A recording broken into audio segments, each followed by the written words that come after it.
बस ठीक आहे, शांत राहा, शांत राहा, शांत राहा.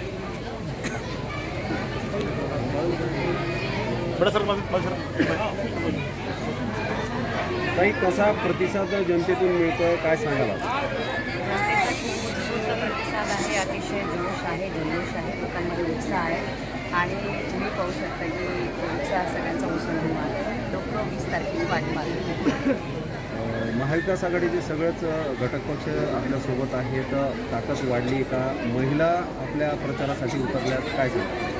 नक्कीच महाविकास आघाडीचे सगळे सहकारी पक्ष भारतीय राष्ट्रवादी आहेच, त्याबरोबर राष्ट्रवादी असेल, आम आदमी पार्टी आहे, शेतकरी कामगार पक्ष, समाजवादी पक्ष, इतर सगळेच सहकारी पक्ष अतिशय ताकदीने आणि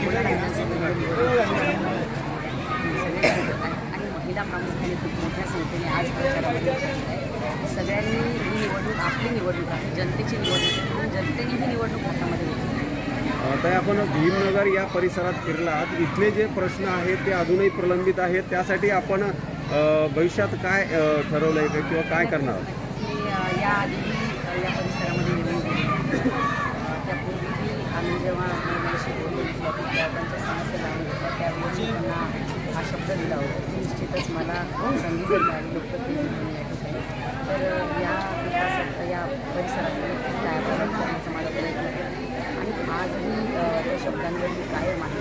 भविष्यामध्ये लोकप्रतिनिधी म्हणून या ठिकाणी संधी मिळाल्यानंतर नक्कीच या परिसरामध्ये एक चांगलं वेगळं असं विकासाचं स्वरूप.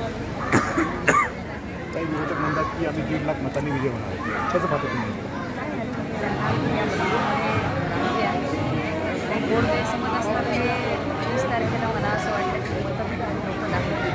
23 तारखेला त्यांचा तो गैरसमज मतदारांना एवढंच आव्हान करते की या पुण्याला विधानसभा मतदारसंघामध्ये केवळ मोठमोठ्याने आकडे जे विकासाचे सांगितले गेले, कोट्यवधीच्या निधींचे आकडे सांगितले गेले, प्रत्यक्षात तो निधी एवढ्या हजारो कोटींचा निधी जर या पुण्याला विधानसभा मतदारसंघामध्ये खरोखर प्रत्यक्षात वापरला गेला असता तर या परिसराचा नक्कीच कायापालट झाला असता. परंतु प्रत्यक्षात तसं झालेलं नाही.